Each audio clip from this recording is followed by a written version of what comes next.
आज से बहुत समय पहले की बात है।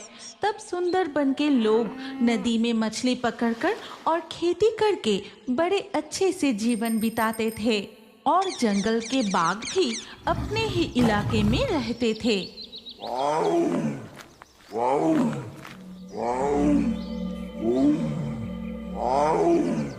देखो, जंगल के अंदर वो दो बाघ कैसे दहड़ते हुए जा रहे हैं। कहीं वो इस तरफ नदी के किनारे तो नहीं आ जाएंगे? नहीं नहीं, तुम चिंता मत करो। जब तक हम अपने इलाके में हैं, तब तक बाघ इस तरफ नहीं आएंगे। बाघ दहड़ते हुए और भी दूर जंगल के गहराइयों में चले जाते हैं। इधर माधवी और गौतम नदी से केकड़े पकड़कर अपने घर की ओर चले जाते हैं। आज हमें बहुत सारे केकड़े मिले हैं, तुम सारे बाजार में बेच देना, ठीक है? नहीं, सब क्यों बेचेंगे। आज तुम केकड़े की अच्छे से कारी बनाना, उसके साथ गर्मा गर्म चावल, मजा आ जाएगा। अच्छा बाबा, ठीक है, ऐसा ही होगा। इसी तरह सुंदरबन के लोगों का जीवन चलता रहा, लेकिन ये शांति ज्यादा दिनों तक उनके भाग्य में नहीं रहा। एक दिन गहरी रात में जब चारों ओर सन्नाटा था, सब सो रहे थे, तभी आसमान से एक उल्का पिंड आकर सुंदरबन के जंगल में गिरता है। अरे सुनते हो? ए जी, सुनते हो? अरे सुनो ना। इतनी रात को तुम्हें क्या हुआ? मुझे जगाए क्यों? वो आवाज सुनी तुमने? कितनी जोर से आवाज हुआ, जैसे सैकड़ों पटाखे एक साथ फूटे। ये क्या कह रही हो? वो कुछ नहीं था, लगता है तुम सपना देख रही थी। सो जाओ। लेकिन कोई लेकिन वेकिन नहीं, अब तुम सो जाओ। माधवी और गौतम सो जाते हैं। अगले दिन सुबह होते ही गांव के लोगों के बीच पिछली रात की भयानक आवाज को लेकर बातें शुरू हो जाती है और माधवी तालाब के घाट पर जाते ही, हाँ, वो आवाज मैंने भी सुनी थी। कितनी जोरदार आवाज था, मैं तो पूरी डर गई थी। मैं क्या ही कहूँ, मेरा पति भी बहुत डर गया था। इसका मतलब मैंने सही सुना था। तभी जंगल की ओर से रहीम दौड़ता हुआ आता है और उसे इस हालत में देखकर गौतम उसे बुलाता है।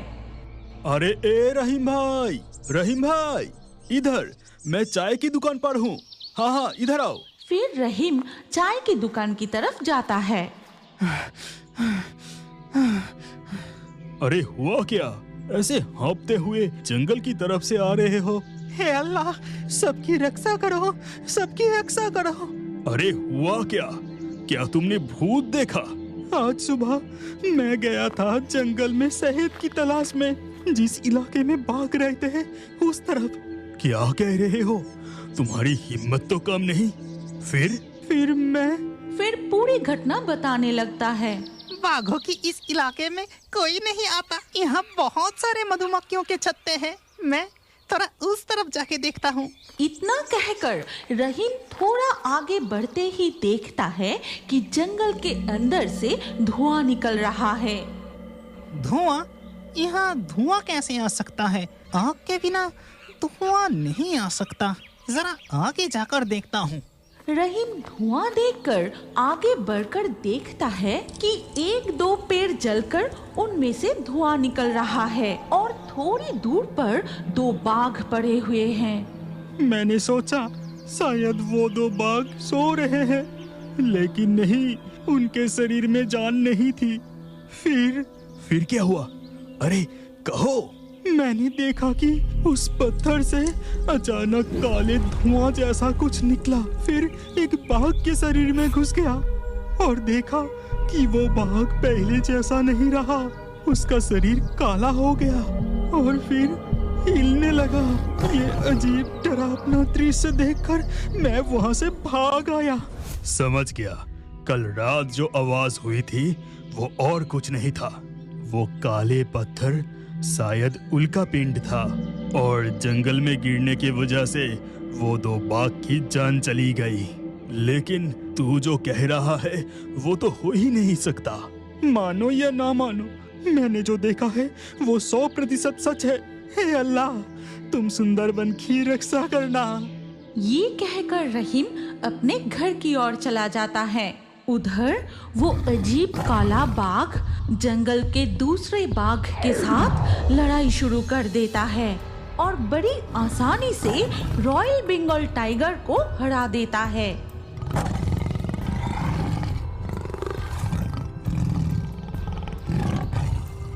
डरावनी गर्जना से तोता का झुंड उड़ जाता है। काला बाघ मानो ऐलान करता है कि अब से वो सुंदरबन का राजा है, बाकी बाघ प्रजा बनकर रहेगा। इसके बाद से सारे बाघ उसके सामने सिर झुकाकर खड़े हो जाते हैं। फिर काला बाघ अपने भाषा में सारे बाघों से कहता है, अब से तुम सब मेरे लिए शिकार करके लाओगे। सिर्फ इस जंगल में नहीं, गांव में, बाजार में, जहां भी शिकार दिखेगा वहां से पकड़ लाओगे। जा, चारों तरफ फैल जा। काले बाघ के आदेश पर बाकी बाघ उनके इलाके से निकलकर गांव में घुसने लगते हैं। नदी किनारे शिकार करने के लिए चुपचाप खड़ा रहता है और इस तरह से सुंदरबन में बाघों का आतंक शुरू हो जाता है। अचानक ऐसा क्या हुआ? बाघ अपने इलाके को छोड़कर गांव में घुसने लगे। मुझे कुछ समझ नहीं आ रहा। सर, हमारी टीम को एक काले बाघ का खोज मिला है। पता नहीं वो कहां से आया। इतने सालों से सुंदरबन में नौकरी कर रहा हूँ, कभी काला बाघ नहीं देखा। आखिर बात क्या है? सर, खबर मिली है कि वही काला बाघ बाकी बाघों का सरदार बन गया है और उसके आदेश पर बाकी बाघ शिकार करके उसी को ला कर दे रहा है। Very strange. सुंदरबन के बाघ कभी ऐसा बर्ताव नहीं करता। कुछ न कुछ करना ही पड़ेगा, नहीं तो वो काला बाघ। सर, हमें तुरंत गांव वालों को उस काले बाघ के बारे में चेतावनी देनी चाहिए। ठीक है, चलो। इसके बाद फॉरेस्ट डिपार्टमेंट की टीम चेतावनी देने निकल पड़ती है। सुनो सुनो, सभी सुंदरबन के गांव वाले ध्यान से सुनो। जंगल का कोई भी हिस्सा अब सुरक्षित नहीं है। बाघों के झुंड हर जगह शिकार करने के लिए घात लगाए बैठे हैं। इसलिए इस समय कोई भी जंगल की तरफ या नदी में मछली पकड़ने मत जाना। और एक विशेष सूचना, जंगल में एक काला बाघ दिखा गया है। वो बहुत ही भयंकर है, इसीलिए सभी गांव वाले सावधान रहना। जंगल में काला बाघ देखा गया है? मतलब रहीम जो देखा था वो सच है? मतलब उस उल्का पिंड के काले धुएं से ही वो बाघ बना। मुझे ये बात फॉरेस्ट ऑफिसरों को बतानी होगी। इसके बाद गौतम रहीम को लेकर फॉरेस्ट डिपार्टमेंट के ऑफिस में जाता है। फिर रहीम पूरी घटना खोल के बताता है। ऐसे मतलब उस उल्का पिंड से आया बाहरी दुनिया का कोई जीव उस बाघ के शरीर धारण किया है। सर, हर हालात में हमें उस काले बाघ को हराना ही होगा। लेकिन कैसे? जो बाघ जैसा हो लेकिन उससे भी ताकतवर। शेर, हाँ हाँ शेर।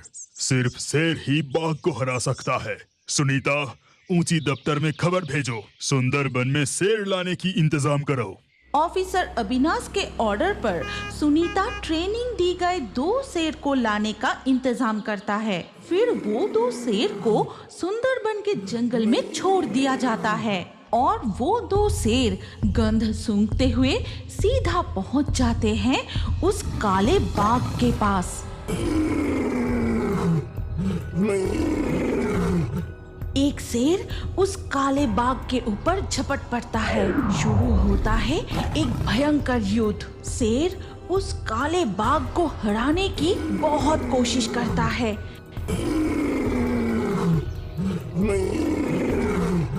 वो काले बाघ शेर से जीत नहीं पाता। तभी शेर काले बाघ को जमीन पर गिरा देता है। तभी काले बाघ के शरीर से वो काला धुआं निकलकर शेर के शरीर में प्रवेश कर जाता है और ठीक तभी वो शेर काले दानव जैसा बन जाता है।